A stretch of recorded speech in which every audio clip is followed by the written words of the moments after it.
Welcome to the B&T Sportstalk show. That's nasty, dude. Thank y'all for joining us as B takes a sip of what he thought was water. Seems like it was something completely different. Thank y'all for joining us on this Sunday evening as we will be covering this week in sports. A lot centered around the NBA as the finals matchup is in. We'll get a chance to see some brand new teams, franchises that haven't even won championships before. Somebody's going to take home that trophy for the first time. Don't forget to like and subscribe. B, how you doing, man? After drinking that water, that was disgusting. Are you sure that was water? So it was water and sparkling water. So I remember that I was decarbonated. I actually kind of mixed it. Oh, that's nasty, bro. It kind of caught me off guard for a little bit. That's why I was just like, ugh. That brings up a good point. It's supposed to be carbonated to sparkling water, but whenever it loses carbonation, it does not taste like water. Bro, it loses carbonation the minute you open the can. Like, it's mind-blowing how fast that thing just disappears. Yeah, I don't know what it is. It's lying to us, man. It's not really water. There's something else in there. I know, right? But They're goddamn liars. But other than that, man, good. Went to the San Mateo County Fair today with my mom and my sister. There you go. That was fun. Little, overindulging eating. I've got a bad toothache, so that didn't really help my cause. Did you get some funnel cake or one of them big ass apples? Yeah, what you get? I didn't get a funnel cake. Dude, right now I'm limited on options because of my. I got some pain right here in my tooth. So I have to basically mush the food in my mouth, like chewing in the front of my teeth, and I'm like, and it's got to be soft food, man. So it's not like I can really enjoy the food that I'm eating. So it is what it is. But I have fun with the family though, so that's all that matters. That's all that matters. So what you're trying to say is you had some soft serve. Oh no. So I had a loaded baked potato, which was loadedly disgusting. What? Some noodles, some pan fried noodles. What else? A pog orange slushy, which wasn't too bad.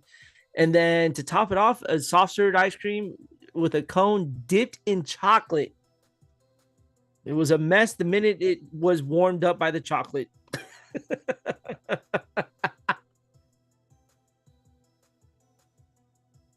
What's your go-to fair food? Like what do you go to? Yeah.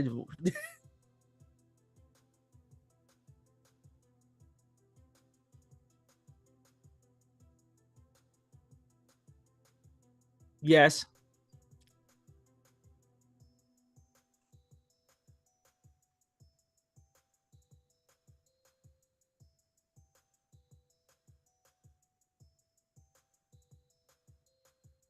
What about, have you been to the State Fair in Sacramento?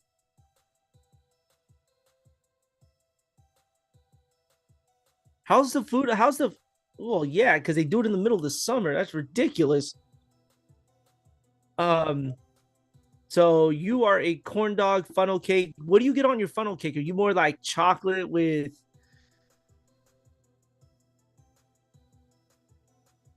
Yep. Whipped cream? Yep. Oh, man. Yeah.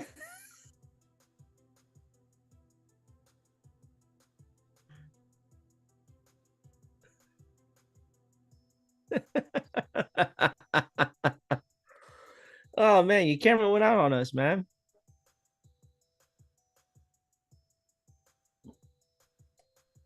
Cool, man.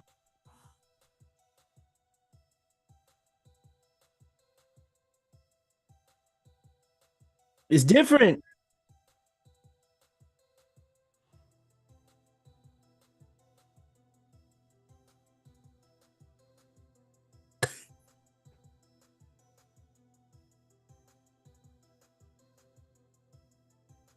I'm just It's always after work. I swear. Now my mic never fails. Now my mic's out. All right, so folks, hopefully you can hear me. Sorry about that. Having some technical difficulties with just about everything, but yeah, man. Finals are in. I don't think I heard anybody picking these two teams to be in the finals. So I don't know if you've heard of anybody picking. Chuck picked them. Who Chuck did? picked them. Chuck picked OKC to be in the finals. At the beginning of the season. Okay, He well had I'll him. give him that. But Indiana, I don't know. I don't know. No, I think we were all settled in on Boston. Yeah, no, I think I was too until obviously they ran into some injury concerns, and that was the end of that. That was the end Yep. of that, man. But yeah, I think this is going to be an excellent finals from the perspective of people that watch basketball. I gotta say, from the perspective of the fan who maybe doesn't watch so much basketball, probably not two names that you're going to get extremely excited about. But please try to watch the games, man, because these two teams are they're very similar to one another, with different players, but they play in the same way, same type of pace, same defensive intensity. So I think this one is going to be I think this is a seven. This could be close to 7 game series down the stretch. I want to say it's going to be 7, but there's just something about OKC that just makes me say this is not going to go 7. The way they can we start with OKC first before we talk about Indiana? I know Indiana just got done with it, but Yeah. Well, let's how talk. about we do this? Let's talk about let's do that and then key in on the last matchup, because that's really where we're getting our info from. Is they obviously dispatched of the Minnesota Timberwolves, who were awful. Let's just call it what it is. They were awful. Let me ask you this, T. As a Laker fan and as a Warrior fan, you know Oh, how are you kidding me? discouraging this is. Dude, are you serious? It makes it seem Like like we're like 15 players away. watching the Minnesota Timberwolves play against OKC, and you figured the matchup would favor them because they're both semi young, and it turned out pretty bad. Like, I think either one of our teams would have stood a chance against OKC. I think a better chance than what the Wolves showed us, outside of game 3, right? Because the only good thing that came from the Wolves was game 3, and that was it. Everything else was Exactly. just pretty terrible after that. No, man, Um, dude. I mean, this made me so upset because look, at the end of the day, we touted, Ant as being the guy. This yeah, team went to the Western Conference Finals last year, and it's just like, okay, we got SGA, we got, this is going to be a great matchup. It's going to be a great matchup. We get there, and to be quite honest, outside of one game, I mean, OKC pretty much owned that series. There wasn't really much to talk about. I mean, Minnesota was out. They were outworked. The defense was stellar on Minnesota. They couldn't find a way to get the ball to the hole. As much as we touted Ant had no answer for the Oklahoma City defense. I think we tried to say that. Remember last week we were talking to, yeah. I think it was it Bruno, or I forgot his name. I think it was Bruno. And Yeah, he picked Minnesota. And the point we were trying to make is the the Oklahoma City defense is better than you think. They're a lot better than you think. yeah, 100%. Dude, they made Minnesota look terrible on the offensive end there. Outside of one game, right, Yeah, where Minnesota's first game back at home, being on the road, you get a game like that from the team all the time, right? Like, that's your get back game. But then game 4 came around and the adjustments were made. OKC never looked back after that. And then the game 5 was just, oh my god, dude, 9 points in the first are you quarter. I thought I was serious, man? watching. I thought I was watching the Warriors play. And No the joke, man. Warriors, the high school, somebody's high school Warriors, the middle Dude, school Warriors, Minnesota bro. just could not. They could not hit a rim. All right, and Edwards was a loss for words, right? But then again, we'll talk about Ant Edwards in a minute there, but honestly, Minnesota's roster, they had to take Mike Conley out of it because OKC ran him out of the gym, right? That wasn't a Yeah, game for old man Mike Conley. Rudy Gobert, dude, the it guy's trash, mind man. blows me how he is even considered for a DPOY when it's just he's he's like John Cena. You can't see him when he enters the paint, right? Like, he's there, but he's technically not there. He's just a waste of space in there, man. Dude, he didn't do anything to impact the game really. No. He pretty much was ran off the court within the first 5 minutes of being on the court, and it's just because they play at such a pace that he can't keep up. The Oklahoma City's not small. They have guys that are big, but the difference is they have guys They that are get up big. and down the court. Exactly, and Holy they can actually put the ball in the hole. And yeah. although Harrenstein is not necessarily known for being a big money, big bucket getter, he can still hit that little floater in the paint and you trust him to score around the rim. Rudy Gobert, when the ball hits his hands, forget it. It's a 50-50 chance that the ball is just going to go flying out of bounds. He has no offensive talent at all, and I have no idea how much longer they can continue to run him out there without thinking about moving that team in a different direction altogether, honestly. Yeah, and so honestly, in a series like that, a center is almost non-existent. You know what I'm saying? Like he wasn't going to be there, and he really wasn't making a big impact, like you said. In when he had the ball in his hand, Hartenstein is not stopping him, right? But he made it look like he was an all-world defender because of the way that Rudy Gobert positions himself underneath the rim. Yeah. He's literally putting himself just right underneath the hoop, right? And the man can't score from that direction. It's just mind blowing there. But look, Minnesota, you would have figured it's, the Julius Randle trade had paid off. Everything was looking good. And Julius Randle was nowhere to be found in game 5. Like, where the hell were you, dude? And again, right, as a Laker fan, as a Warrior fan, how ridiculous was that? For these guys to have the best games in the playoffs against our teams, but when they get to Oklahoma City, Randle was like a shell of himself, couldn't find the board. Ed Edwards is like the proclaimed next face of the NBA, and he didn't do anything. He was like, "Nah, I'm cool, y'all. Y'all got this." He had that one game. What did he have in game? Was it game 3 or 4? Where he had game 4. He had like 13 points, 16 points. I think so. Yeah, and I think it was game 4. It was terrible. It was terrible. And you know what? And we'll talk about Ant, I guess, in a minute. But honestly, I was disappointed, man. I was very disappointed. I was really looking for an exciting matchup between him and the free throw merchant, and we didn't get it. No. Like, all we got was all OKC did in this matchup was really just justify why they're about to win the championship, right? Right. You know what this team reminds me of is the first year the Warriors won the championship, the 14-15 Warriors here. Yeah. The year before that, they lost. I think they were one of the top seeds. I think they were in the number 3 seed. They lost to the Clippers in the first round. And this was right after acquiring Iguodala, right? So they were just starting to build this, and they lose, right? Yeah. They go out in the next season. They make a few trades. They get this team bolstered up. What do? Best record in the league. You get the MVP on your team. You go out and win a championship. The one thing that this team prides themselves on, just like the Warriors did, is the defensive side of things, though. Like, you really need to look at it from that standpoint. Man, my camera it looks like my forehead's talking to people. Oh, I see. Yeah, that's because I'm trying to. I got you.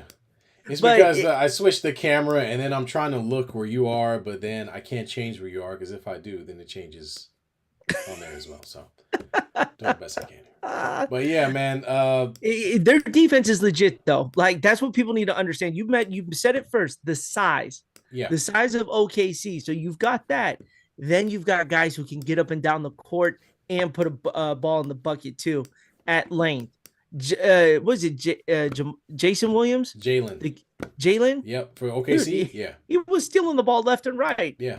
Wide open dunks every single time. Yeah, man. And that's what bugs me the most, right? Julius Randle had his pocket stolen, and instead of running down the court, he's just like, he stole the ball from me, right? Dude, and it's like, dude, you don't have time for this. This is not the regular season. Let's call it what it is. They dogged it. I mean, let's be honest about it. Like, they dogged it. That last few of those games, guys were not being very intense. There was a whole lot of, SGA shoots too many free throws, he's getting too many fouls. So what? Like, you got to be able to fight. And I think that's where they lost the mental game was. They were so concerned about what wasn't working for them or where their disadvantage was that they didn't do anything positive on the other side of the ball. And so You're not going to beat this team. You're not going to beat SGA hoping that they call less free throws for them. That's not going to work. But you have a good player on your team. Make it happen. And so, I was just disappointed in the whole, the mentality, especially with Ant Edwards, who going into this seemed like he was very outspoken, ready for the moment, went up against KD that one year with the Suns, got through them, went up against some great players, lost to Luka eventually, but always was never at a loss for confidence. Now that guy's in a press conference saying, no, I don't feel like I struggled. You shot 38% from the field. You only had 13 points in a playoff game, and you're the leader of the team, and you're saying, "Oh, I don't think I struggled." No, bro, that's not how it goes. You literally have to say, "It's my bad. I messed up. I'm the leader. I got to be better." Not to mention, there was a game before that where Chris Finch was at the press conference asking, called him out. Called him out.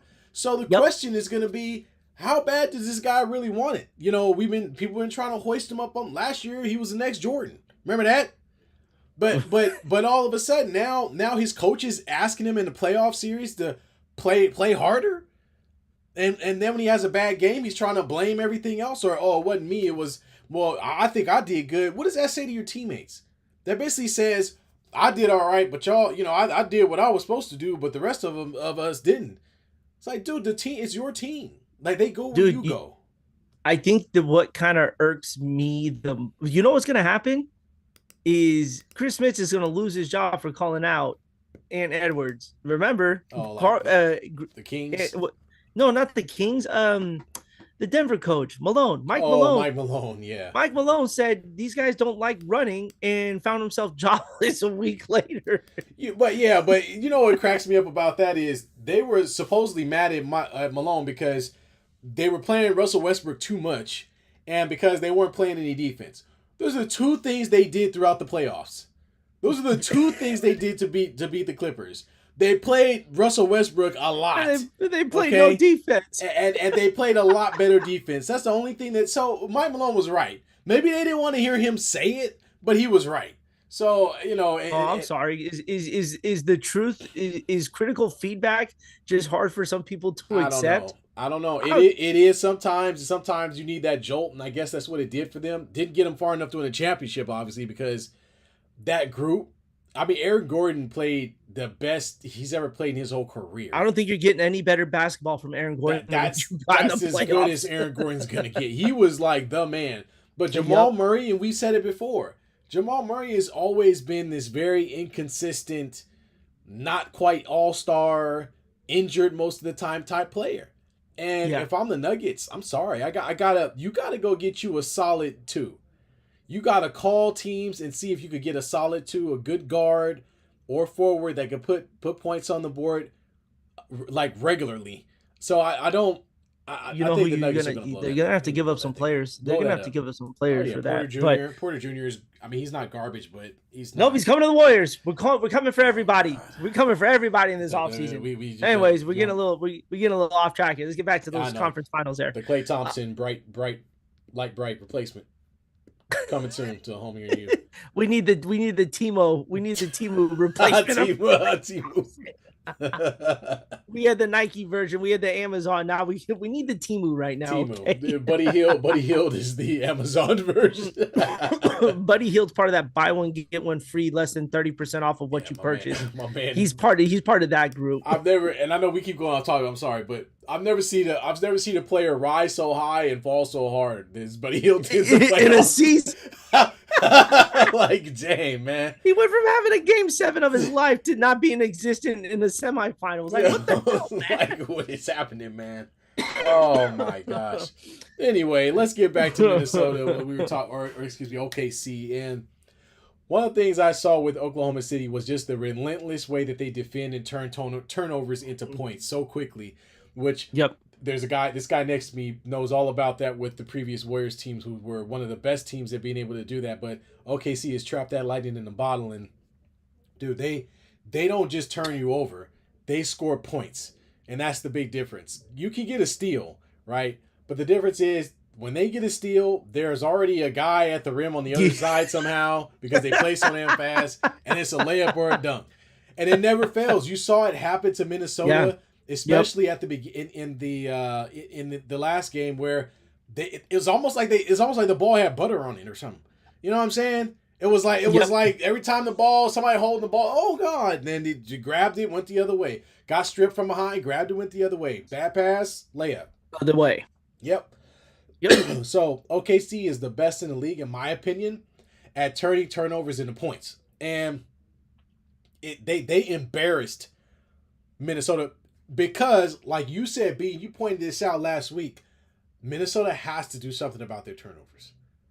Dude, it was disgusting, man. That, like, I told you, they won game 5 against the Warriors by turning the ball over 17 times, right? yeah, You're not beating any other team in the league, especially the number 1 seed overall in that kind of game. And it didn't work out. They didn't turn the ball over 17 times, but every time they turned the ball over, it led to points. OKC points. Yep. That was the big difference there. OKC just relished on those turnovers there, and that's what helped just set the pace there. But honestly, it's just the way they get up and down the court. And you want to talk about leadership, right? Ant Edwards, right? Yeah. You didn't see him take the bull by the horns the way SGA did in that series, right? The OKC made sure that SGA saw that ball every single time he had it in his possession. It circled around him. He had to make the choices. He made the right choices. But when the game called for him to kind of set the pace, he did it. And Edwards didn't do that. No. Yes, I still think he's one of the top. He's going to be one of those top players in the league. But that's that growing point that you see, right, between him and SGA. SGA said, "Hey, let me get this going here for you guys. The pressure is going to come to me, and then it goes, and then we're going to make you guys go after that." And you didn't see that from Ant Edwards. You did, and that's a great point, man. Is there were some plays late in that game, especially in Game 4. Oh no, it was a game. Yeah, Game 4. Game 4, the closest game of the series. That was a close game. There were some moments in Game 4 where SGA did not simply make the right play necessarily by making the pass. He took it upon himself. Looked off a few double teams and said, "Nope, I'm taking this shot." He had a turnaround on the left side, Kobe-esque, turned away from the defender. He was damn near triple teamed. He had one guy sitting in the paint, he had the guy on him, and another guy in the lane on the right. But instead of being like, you know what, let me pass the ball, he said, "Nope, this is mine." Turnaround jumper, cash. He had another play where he had a screen on the elbow or at the free throw line, where I think it was Harrison was about to set a screen, and he was like, no, get out the way. Yep. Literally got to the spot on the free throw line, up and in. And that's the difference. The difference was when the opportunities were there, when the shots were there, it wasn't just let's make the right play, the whole LeBron thing around Pat. No, he said, no, I'm going to take this game. I'm going to be the guy that takes the shot. And it's just, we saw too many situations where Ant was really bothered by the OKC defense and couldn't figure out a way to get his own shot. He just honestly couldn't. He couldn't figure out a way to get downhill. And he fell in love with his 3-point a little bit earlier on in the series. And I felt like if the whole NBA is going to look at me crazy when I say this. I felt like the mid-range game is where it's at. Honestly, 100%. As much as the NBA, we talk about it all the time, bro. As much as the NBA is like, hey, it's either 3 points or layups. The mid-range game has been where it's at, and you see Oklahoma City not afraid to take those mid-range open jumpers that are being given to them, because the league over the past 5 years has only been designed to defend the 3-point line and down. They have not been designed to play with a guy in space at the free throw or elbow. They're just not.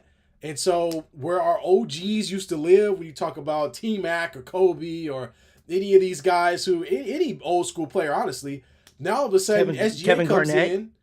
Yeah, SGA comes in, he's doing it, and it's like, oh wow, I've seen this before. This looks familiar. It's like, yeah, this is what the NBA used to be. So it's kind of refreshing to see it come back, and need to add some of that to his game, man. I think that the relentless kind of defense style as well. Boston played a similar game to it last year with the way their defense was. But it's the fundamentals, right? These are the fundamentals. Having a mid-range jumper, little back cuts here and there. The one thing that you see a lot when you see a team really succeeding, it's the way the ball moves, right? There's not a lot of hold. The time when it needs to be isolation is the right time, right? When SGA needs to have the ball in his hand, there's no other play for it, right? Go do your thing. Go get us a bucket. You're the free throw merchant. Go get it done, right? Yeah. When you watch Minnesota's offense, it stops. Yeah. It literally stops the minute it hits half court, right? Julius Randle has the ball for about 8-9 seconds. Yeah, he dribbles. Gets a bad shot. Yeah. And Edwards is a quick trigger from the 3-point line. The minute he's open, right? You're not Steph Curry. You did lead the league in threes. You're not him yet, though. Okay. There's no movement in that offense. Naz Reid is throwing a shot up the minute it touches his hand because he knows he's not going to see the ball again. Yeah. right? There's no movement to that offense there. They are anticipating Ant Edwards to be their guy. And look, he's the guy, but can you be the guy to get your team moving though? Yeah. Like that's what we need to see more of. They took him out the game. I mean, bottom Yeah. line. I mean, he had one good game the whole series. They made sure that they were on his butt. They had different defenders they could throw at him. And to be honest, Ant couldn't figure out a way, or the coaching staff or whoever couldn't figure out a way to get him in a position to where he was open or could get open looks. And hey, that's a part of the game. You know, you got to figure out how to play against these teams. And dude, it just goes to show, man, that it's all about depth. You got to have good depth. Nothing. Minnesota has some good players at different positions. It's just that the guys that they do have are a little bit more ball dominant, and and then you also have the issue of they have guys on their squad between Rudy Gobert and I hate to do this to Mike Conley because he's older, but Mike Conley too, where these guys you're just not expecting them to shoot the ball. They're not No, offensively giving you anything. no, but maybe that's to the point where you have Mike Conley in the game to take that pressure off of Yeah, Ant to run the point. Yeah, to run point on that. So and now Ant becomes a bigger threat off the ball, yeah, right? that's true. But Ant's got to learn how to be a threat off the ball. You want to know what makes Curry so great? You have to account for him every time he's running around the court. Right. So he can handle the ball, but when he needs to be off ball, it creates a different offensive dynamic, right? Because now teams are looking to see where Curry's at on the court at all times. This opens up lanes for other players, and Minnesota did not make that change. Once game one is over, that's when the changes start to happen in any playoff series. Right. And Yeah. Minnesota never changed anything. You know, they didn't adapt to what OKC was throwing out there. Yeah, no, they I don't think they could honestly with the client with what they had on the floor. They just weren't going to be able to keep up with the fact that OKC has like 4 or 5 guys on the floor at the same time that can shoot. Like all of them can be a threat offensively. Yeah. Even with Case and Wallace coming in off the bench, even when you got Caruso, he's not that great offensively, but what he gives you defensively is far and beyond anything that OKC can put out there.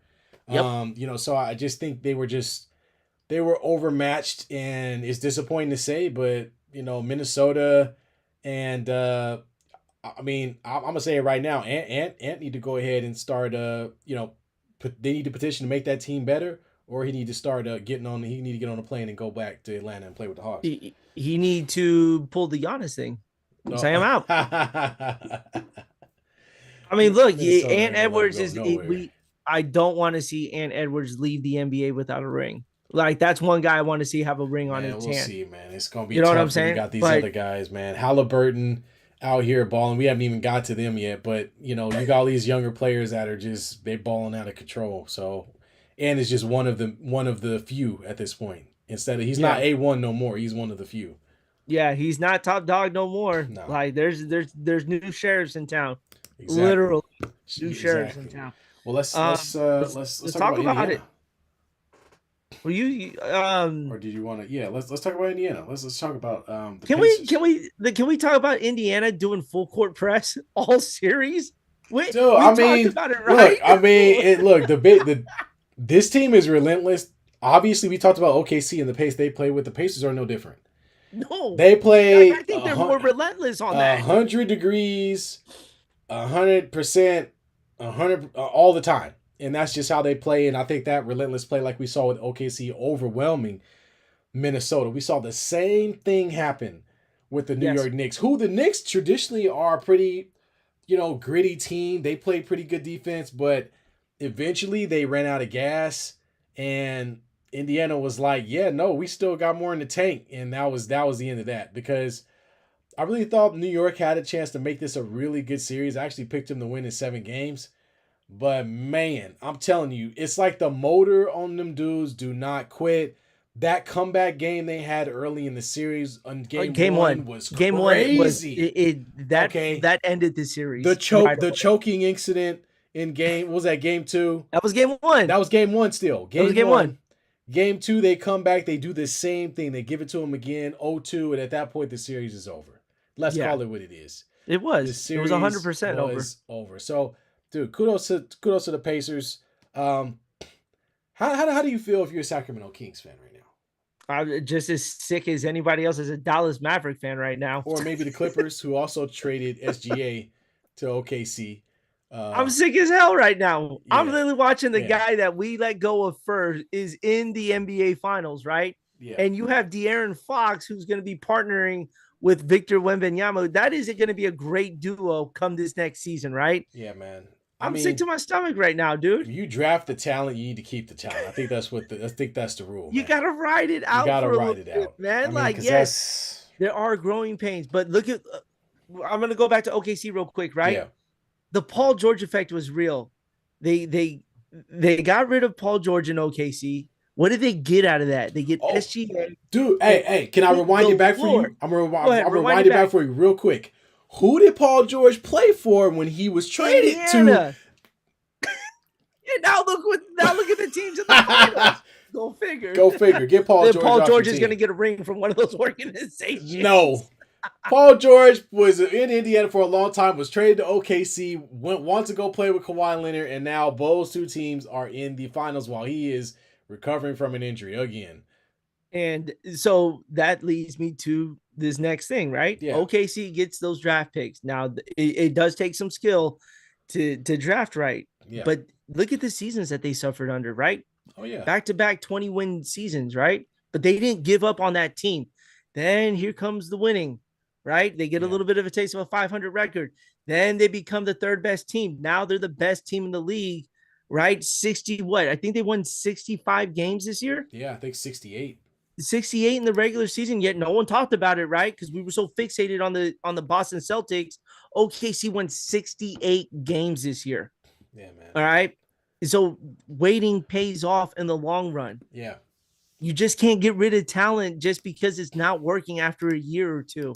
Like you just Yeah. can't blow it up that Don't quickly. fire your coach. Okay. Yeah. Don't blow it up. And You, no, you make a great point. It come from a Warriors fan. It makes absolute sense. You guys drafted a lot of the cornerstones of your team for that championship run. OKC did the same thing, except for the one trade where they got SGA. Their best player was in a yeah. trade from the Clippers, right? Crappy franchise. But yeah, man, Pause. right, yeah, they're garbage. But yeah, man, no, I mean, this is the future. Let's call it what it Yes, is. it is. You can only hope to emulate what these teams have done. The Celtics did a similar thing whenever they traded their big three with Brooklyn, gave them every pick they ever wanted. So the formula's in. You want a team, you want to win, you got to get draft picks, draft well, and you got to You wait have it to out. you have to suck first before you become good. And you need an organization who's not going to be afraid to do something like that. Yeah. So that's what it just boiled down to for OKC. But back to Indianapolis though. Or Indiana. I don't know why I keep calling them Indianapolis. I'm sorry, Indiana. I apologize there. Indiana is on a mission, right? The difference in this series here was the bench. Yeah. Indiana's bench was a lot better than the Knicks bench, but what Indiana did defensively carried between the first unit and the second unit. You didn't see a drop off in the defense there. They were relentless Not at on the all. defensive end. And you want to know who else is stupid right now? The Toronto Raptors. How can you let Pascal Siakam walk away Well, like that? that's because of Kawhi Leonard. When Kawhi Leonard left after one season, he kind of messed that whole thing up.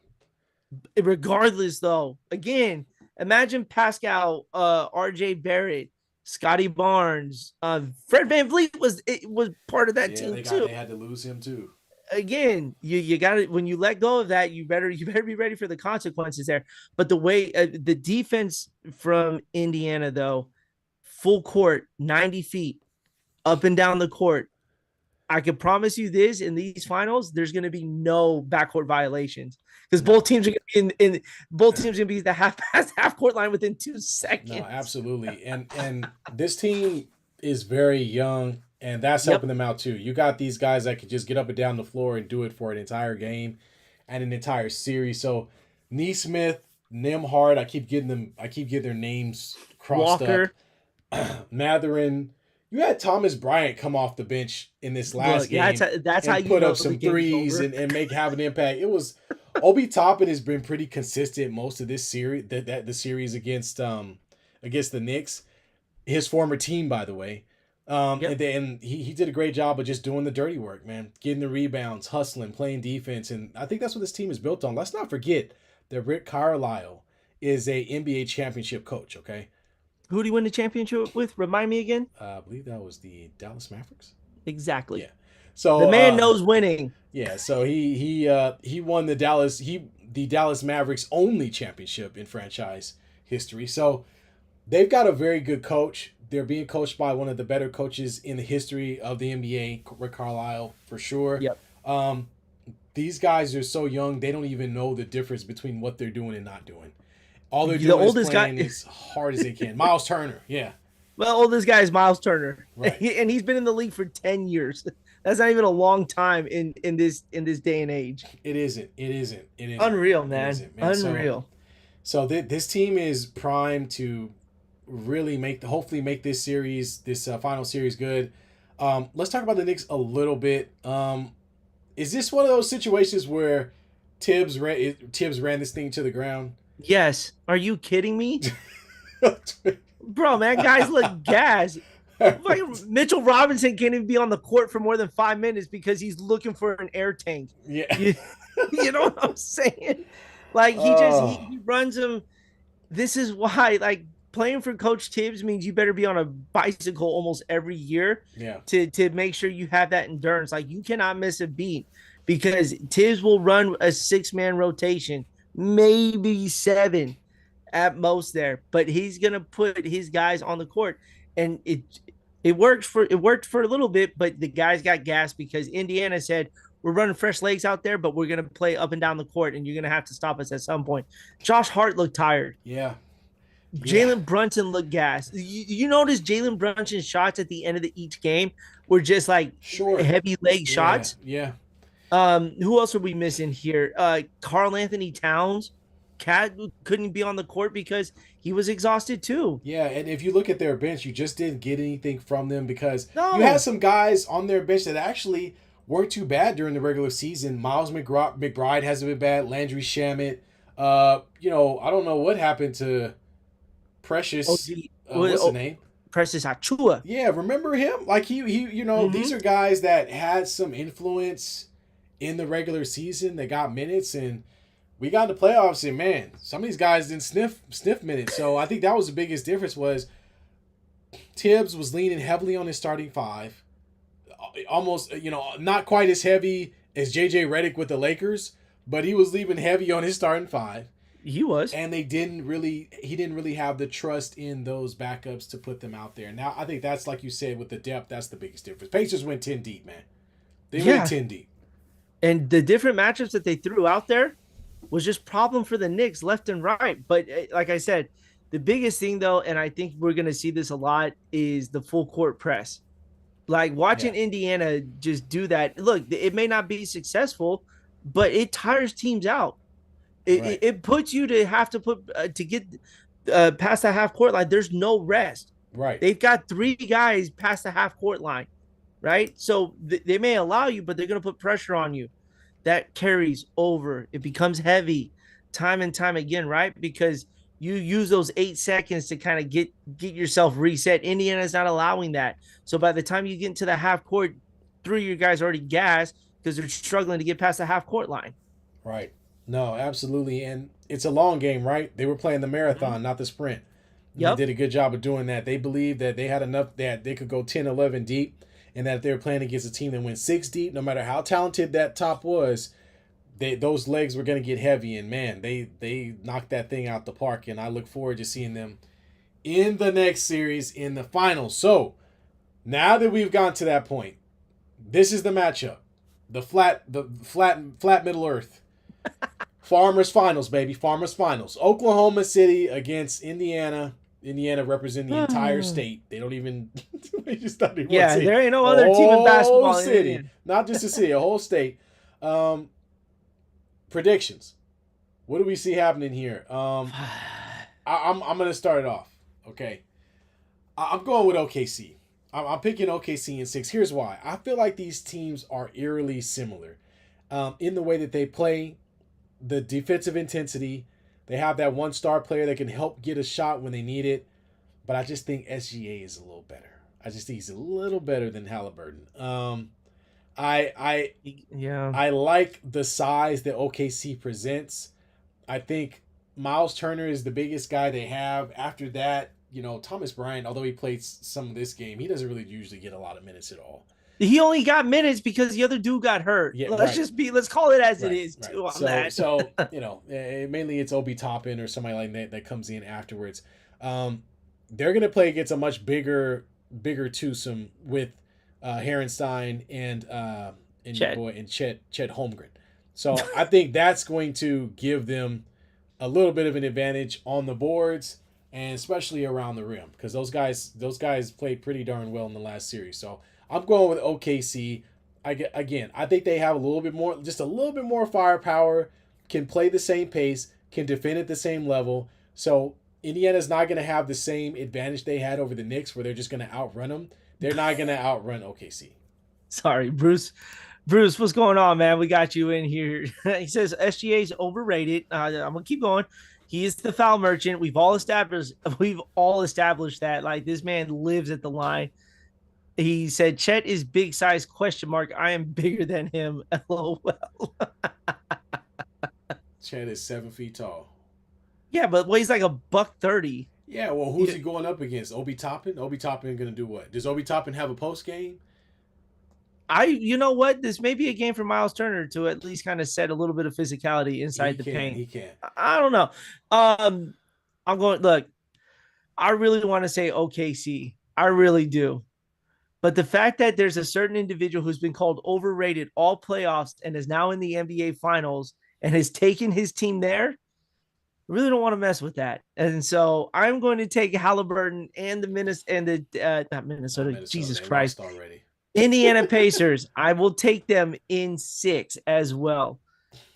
Indiana has won a road game, to start a playoff series, right? They've only hosted one. Yeah. But each series after that, they went out and got a road game. And I think that's going to be very big. OKC hasn't lost at home within the first 2 games. So I think this will be a big, kind of big punch in the mouth that they lose that first game, right? Yeah, I think they lost. Did they lose to the Nuggets? I think they lost to the Nuggets at home. Yeah, I think so. But I mean, this is going to be a little different for them here in regards to that. I do like what Halliburton's been doing. I do like Neymar. Hopefully Walker is going to recover from that little ankle roll that he had. Maybe Thomas Bryant gets a little bit of maybe of a little bit of a kind of jolt after having a good game 6. Pascal Siakam's going to be the big one for them though. And I think that's what's going to give Indiana that advantage is the fact that he's played in the finals here. And Bruce hits it right on the button too.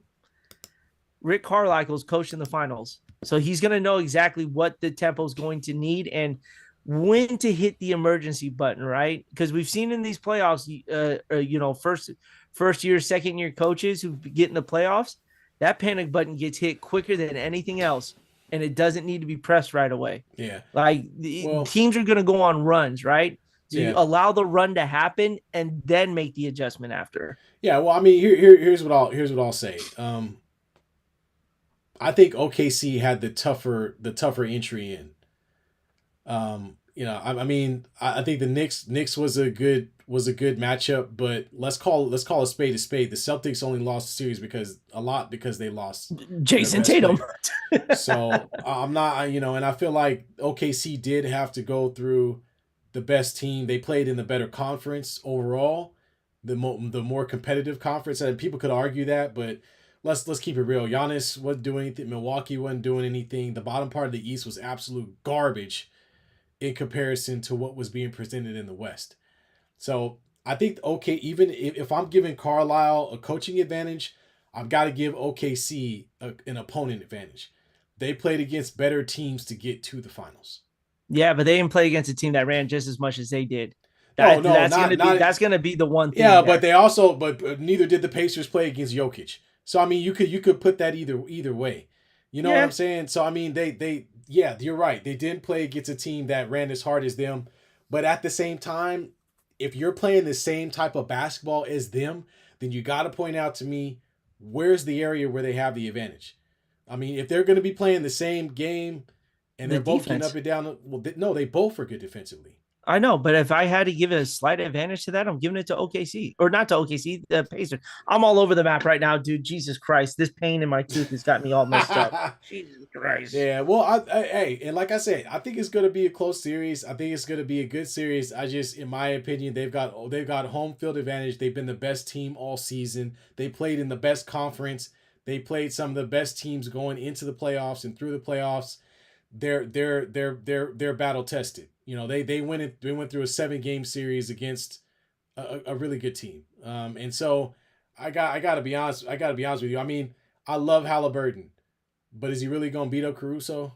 Like, is he really gonna? Is he really going? Because you saw who he was matched. That's what I'm telling you. You That's saw what he was matched up against when he wanted to go off. Right? He was matched up against Brunson. Brunson is 5'0". He's matched up against a smaller guy. So you're not gonna play a team where you necessarily have that advantage. And guess who the smallest guy on the court is for Oklahoma City? Lou Dort, their best defender.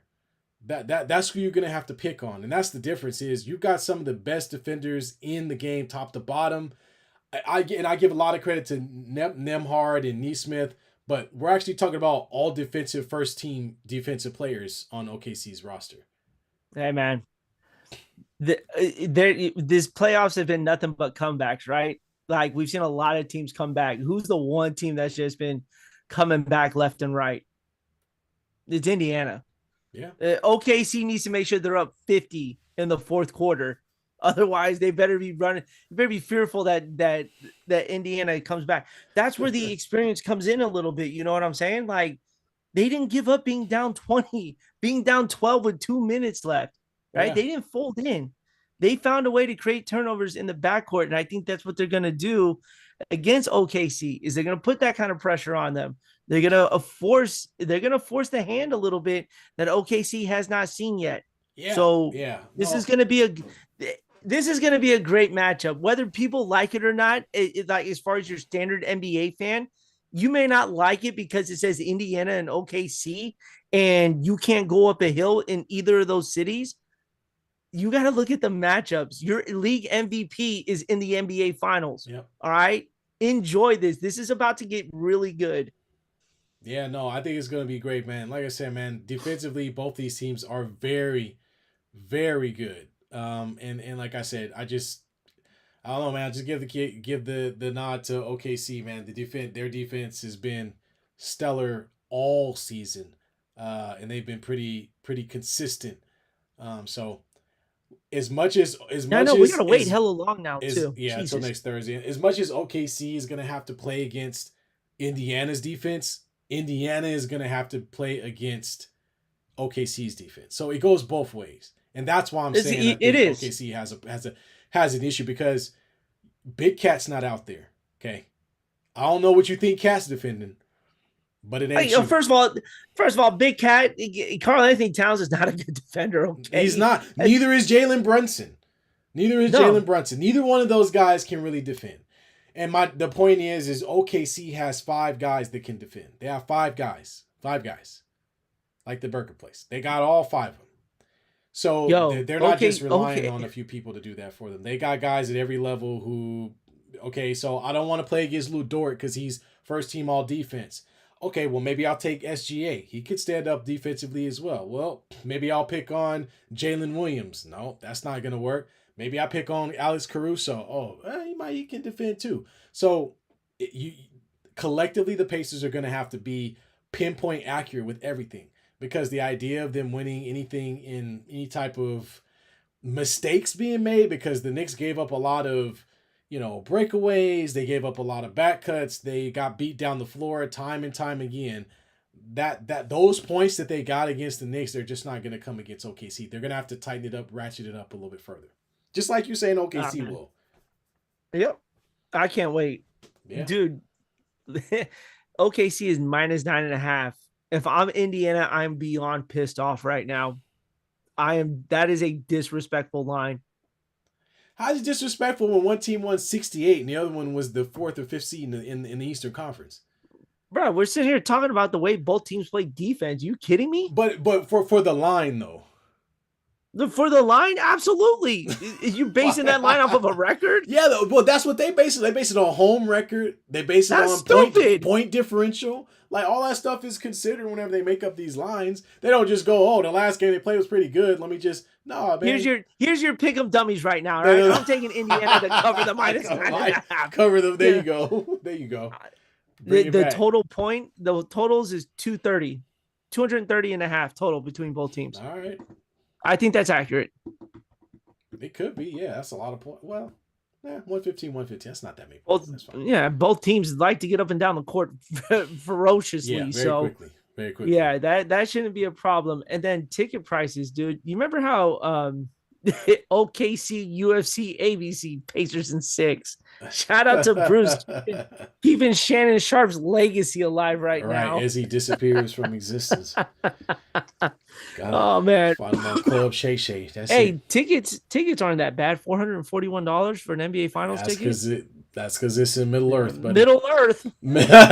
So it's in Middle Earth. If it was in your town or my town, it would have been $1,000 at least to get in the building. You can imagine Chase Center in the finals. What's the least expensive ticket? So when the Warriors made the playoffs, they were pre-selling each round tickets, and even for the finals, first game at home was probably around $1,500 to sit. There you go. Yep. Boom. So get on a plane. Yeah. Get on a plane and go to this game for one Warrior ticket.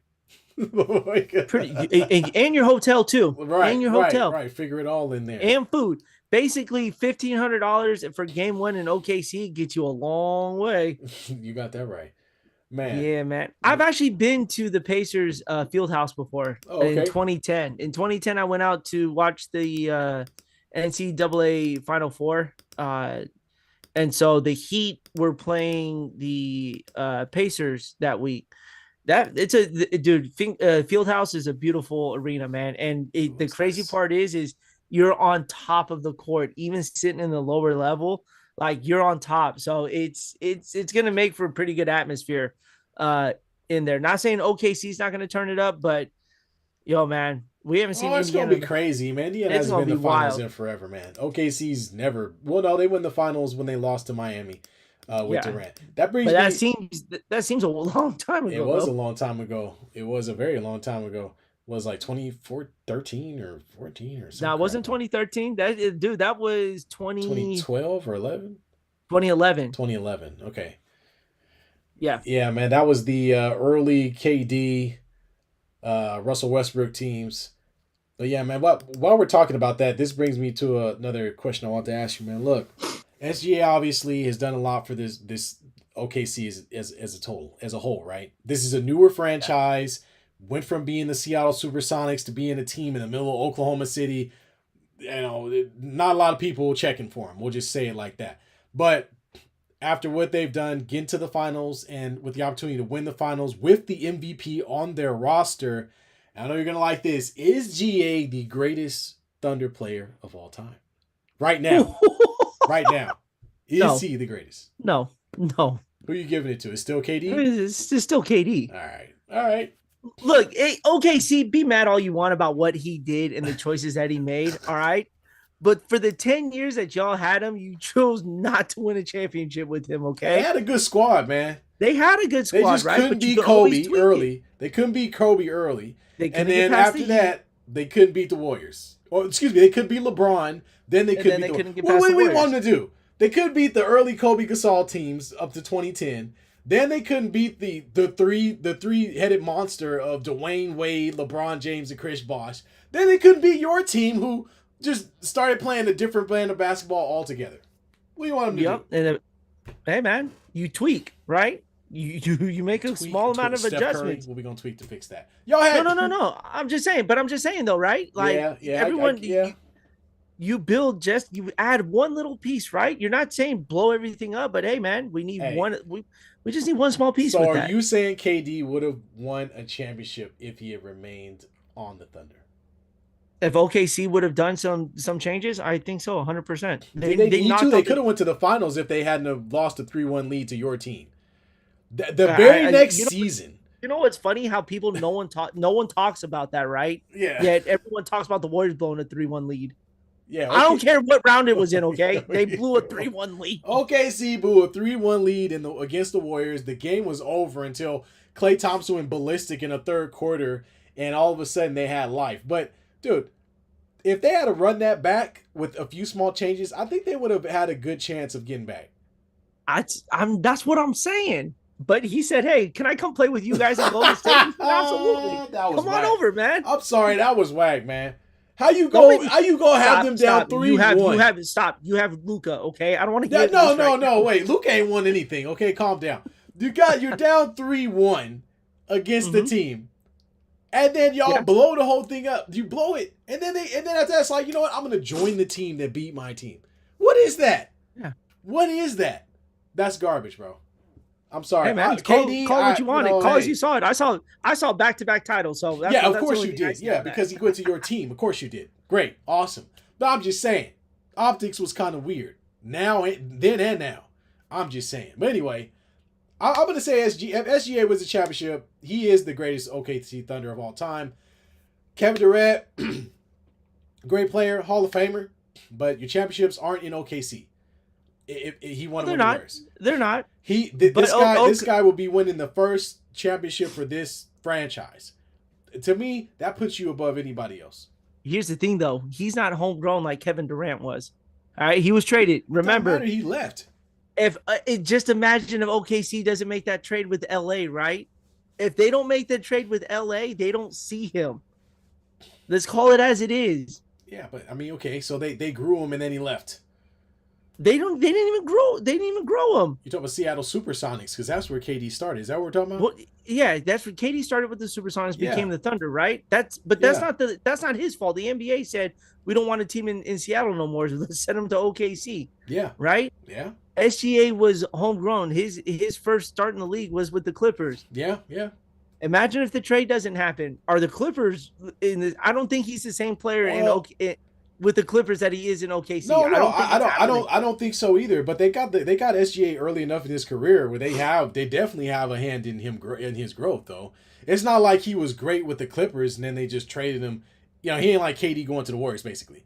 Like this team had to go through some bumps and bruises and lose, and you just talked about it, 20-win seasons, and still stick around to be there to reap the benefits, right? So that's why I'm saying SGA would be, if he wins a championship, he is gonna definitely be the greatest OKC Thunder of all time.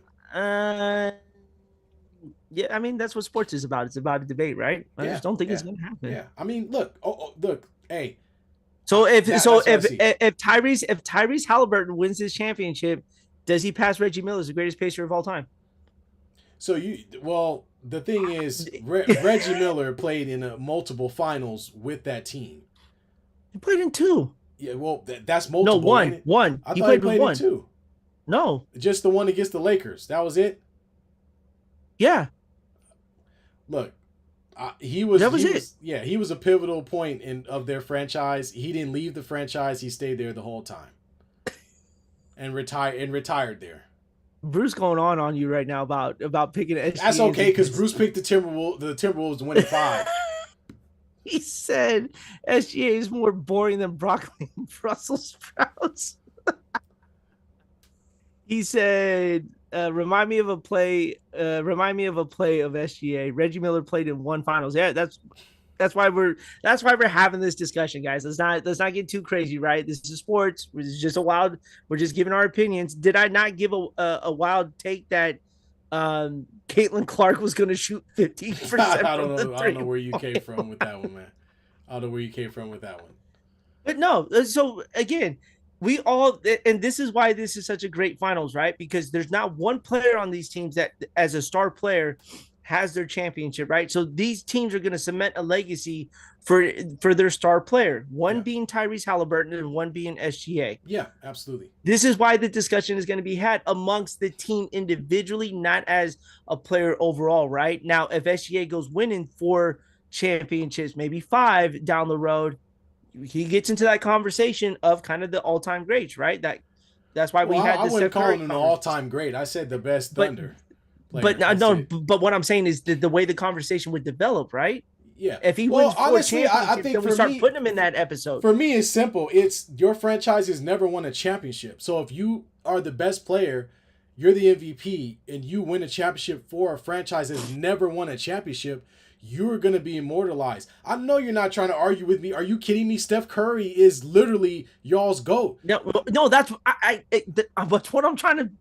Yeah, that's what I'm saying. Like, come on now. Like the Warriors had won a championship with Wilt Chamberlain that nobody ever talks about in Philly.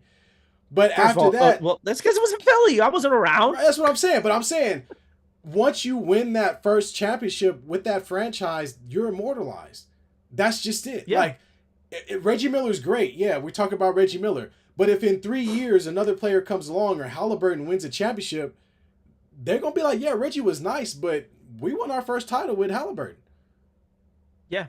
I mean, when did it not become about championships? No. All I'm saying is I still don't think SGA hits that just yet. I think Halliburton passes Reggie Miller if he wins it, but I think SGA is going to need a couple. Just to say, hey, pass who? Nobody else won a championship as an Oklahoma City Thunder. Nobody wearing a Thunder uniform has hoisted a championship. Nobody in a Thunder uniform has hoisted a championship and said, we are the best team in the NBA. No one, not KD, nobody. No player in their entire franchise has been able to do that. No one. So you mean the first guy to be able to do that, he's not the best? We're going to give it to the guy who was good but couldn't win? Well, okay. That's like the Charles Barkley Shaq debate, right? Hey, Shaq, hey, Charles, what you talking about? You don't know nothing about championships. It's the same thing, right? Okay, I think Bruce's. I'm reading Bruce's messages here, and Bruce, I think like comparing Tatum to Larry Bird, that don't count. Like Larry Bird is still, if Tatum passes Larry Bird championship wise, maybe that's a different topic though, because that's a franchise with multiple championships already. So Tatum is just trying to add on to that legacy there. Chauncey Billups is not the greatest Piston of all time. Isaiah Thomas. Oh my God! Now I'm about to lose. Billups. What? So you think the Pistons won their first championship in 2004? Detroit had multiple championships before Isaiah Thomas. Anybody? That's what I'm saying. Oh my God!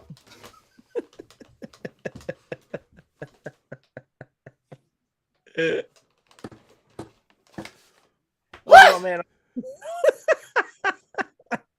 No, Isaiah Thomas is the greatest. We are comparing OKC and Indiana. The teams do not have a championship yet. This is what the topic's about. We cannot put the Pistons in this conversation because they had championships before Chauncey Billups. The Celtics had multiple championships before Tatum. And we're talking franchise greats here, right? Let's take the Miami Heat, for instance, right? Yeah, but Dwayne Wade is a great example. Dwayne Wade is the team's legacy player because he brought a championship to Miami, their first one, right? He got help from LeBron. No, he didn't. Well, no, he won it before LeBron. Yeah, before LeBron, right? But even when LeBron got there, it was still Dwayne Wade's team. Yeah, that franchise is still all about Dwayne Wade, even though LeBron and Chris Bosh came in and won a couple more with him, right? But that doesn't excuse the fact that he is their team's franchise player. Dallas Mavericks, Dirk Nowitzki, right? Who else are we missing here? As far as like franchises with their first championship, I'm trying to think, man. Not the Utah Jazz, but Chicago. Jazz never did. here's the perfect one for you, right? All right, Michael Jordan and the Chicago Bulls. Still, they didn't get no better than that, man. It doesn't get no better than that. Yeah. So the conversation is the team's first championship. Do you immortalize the star player as your franchise player? The GOAT, yeah. That's what we're having this discussion is. It's not comparing Chauncey Billups to Isaiah Thomas. Isaiah Thomas is their guy. He's one of the greatest point guards of all time. He is so much better than Chauncey Billups. It's not even funny. I can't even. Who else are we missing? Right now, the Knicks, it's Clyde Frazier, right? Yeah, he's still showing up at the games. Yeah, he still got that big ass smile from one end of the court to the other. Oh my God. God, why are we missing so many other teams, man? Like, I Well, feel like because you got to go all the way back to the first, and for that, you got to really do some time travel. It's not that many teams that have won a champ. It's the same thing that's with. true It's too. the same thing with like. Well, you can't even say Giannis because the first person to win a championship Will in that Chamberlain. uniform. No. It No, was Kareem Kareem Abdul-Jabbar. Abdul Luau at the time. Luau Sindor, Kareem Abdul-Jabbar. Yes, Kareem Yeah, won the first championship. Matter of fact, Bill Walton could show up to Portland. Well, he not anymore. He passed away. R.I.P. But Bill the Walton was a ghost part of of. Bill Walton. Ooh. Exactly. First championship in Portland. That's what he's known for. I mean, But do you compare that with so Portland's a good example, right? yeah. Because Bill Walton was first, but then Clyde, or no, Clyde didn't win one until he got to Houston. Nah, nobody won one, just Bill. That's it. Yeah, so my Sorry. bad, my bad, my bad. Jumping Portland's in on had that. some close calls. They got close, but no. Houston has Hakeem Olajuwon, Yes, immortalized immortalized forever. He helped forever. bring that first championship over. So immortalized that Kenny is still on TV today. Kenny Smith still Can you cashing bring some checks, water? baby. He's Yep. still cashing checks off that championship. And a lot of people say, well, that's because Jordan took some days off. Yeah, he might have, but Kenny's still getting paid though. Hey man, that's not their problem. Right. That was Jordan's decision to take those days off, and ain't nobody told him to do that. Yeah. So like, Boy, this got real. This got real quick. I love this. This got I real can't quick. believe that, man. Damn. But yeah, man. But so in my opinion, that's what I think. And I'm not saying right now. I guess what I'm saying is if he wins a championship. So let's preface it by saying that. But in any case, yeah, man. Looking forward, dude. Okay, so let me. I'm sorry. Let me ask you this. Since we're on the topic of immortalizing players, Let's right? do it. Who we immortalizing? Who you immortalizing for the Lakers?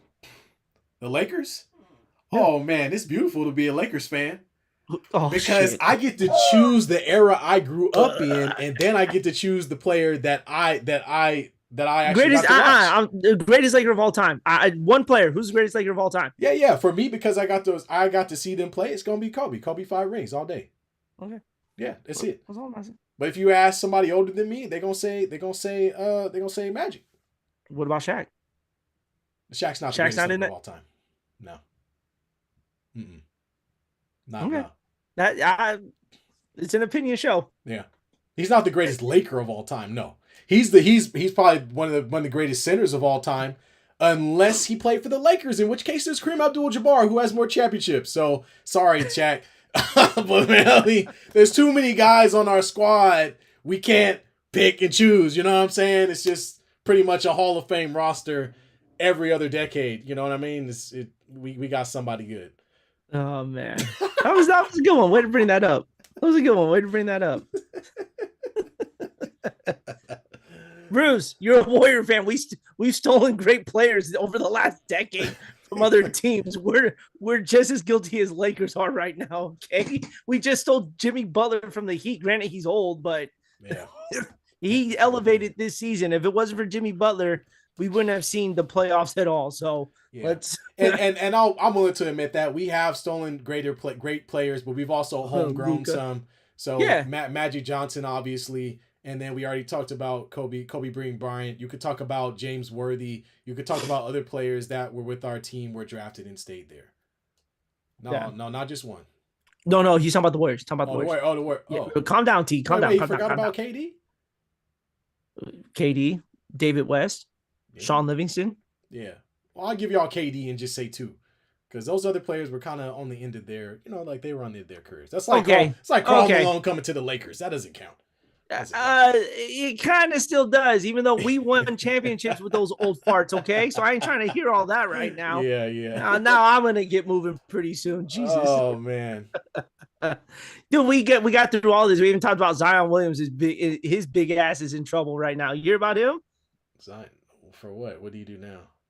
He's getting charged with doing some bad things to some. He's being sued over allegations of rape and years of abuse, spanning from California to Louisiana.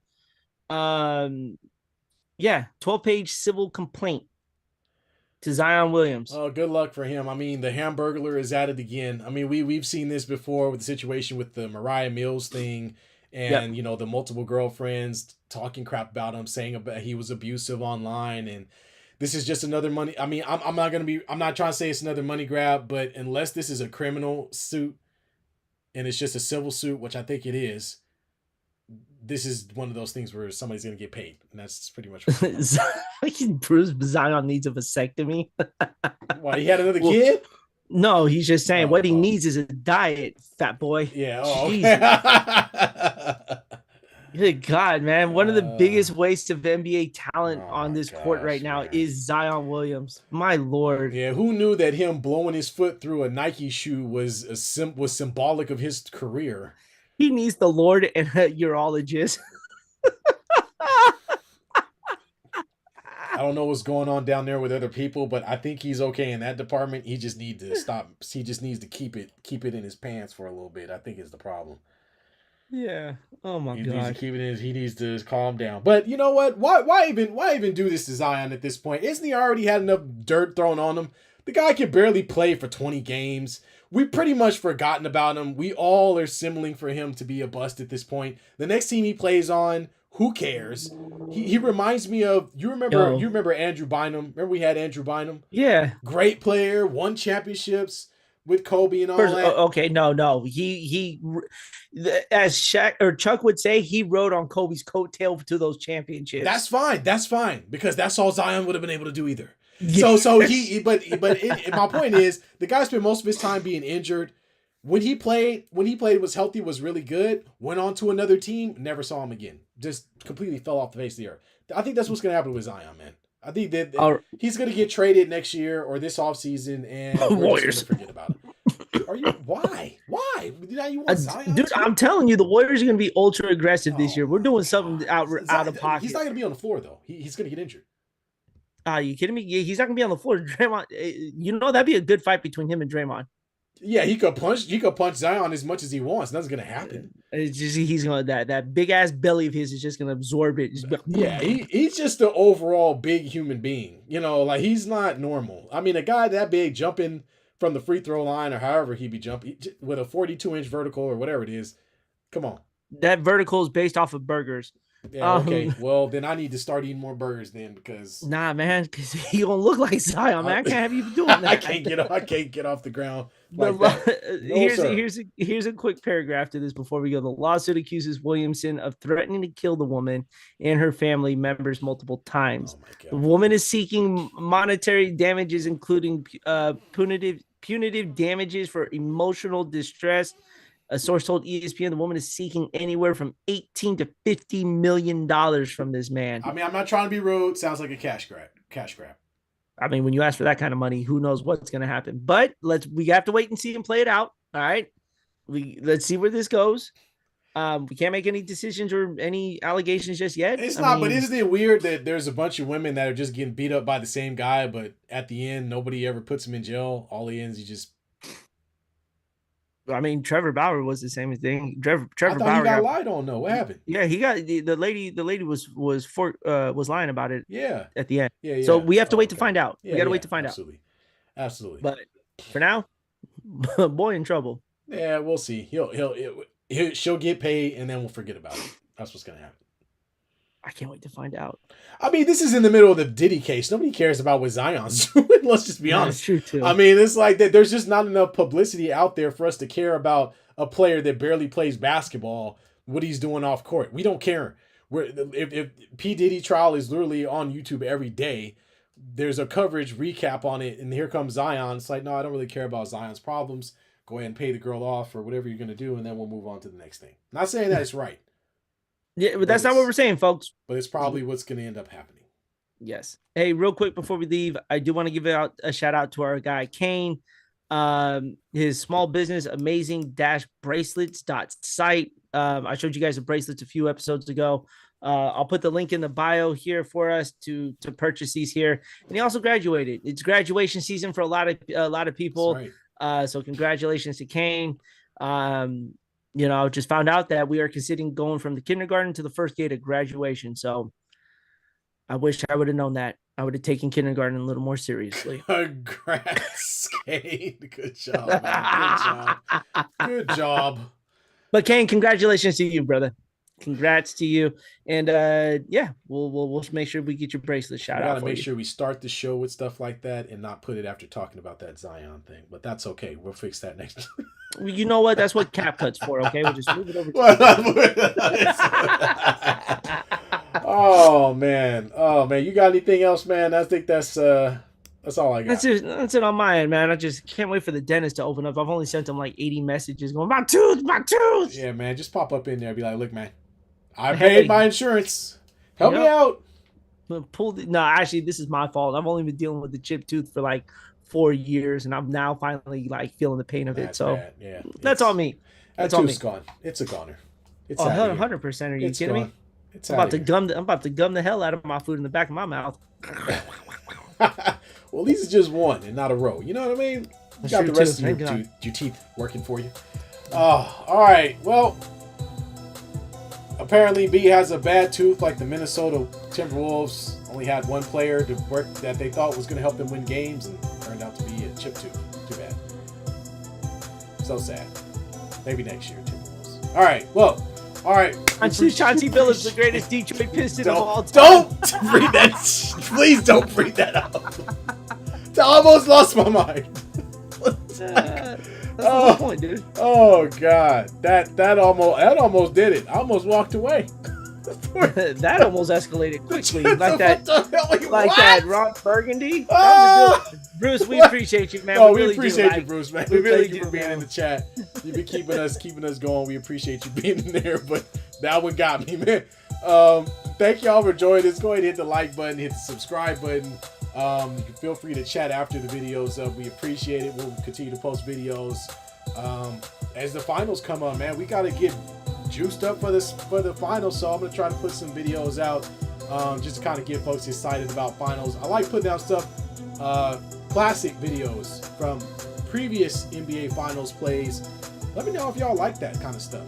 You know, if y'all like, there's something special that you guys would like to see, feel free to let us know. But I'm definitely going to be putting out some classic NBA final stuff because I got some fond memories of the finals. I'm sure this man next to me got some great memories too. And since neither one of our teams are in the finals, we got to find a way to celebrate. It's going to be a long time before they're We got to find a way to celebrate. You know what I'm saying? All right. Thanks again, y'all. Thanks, Bruce.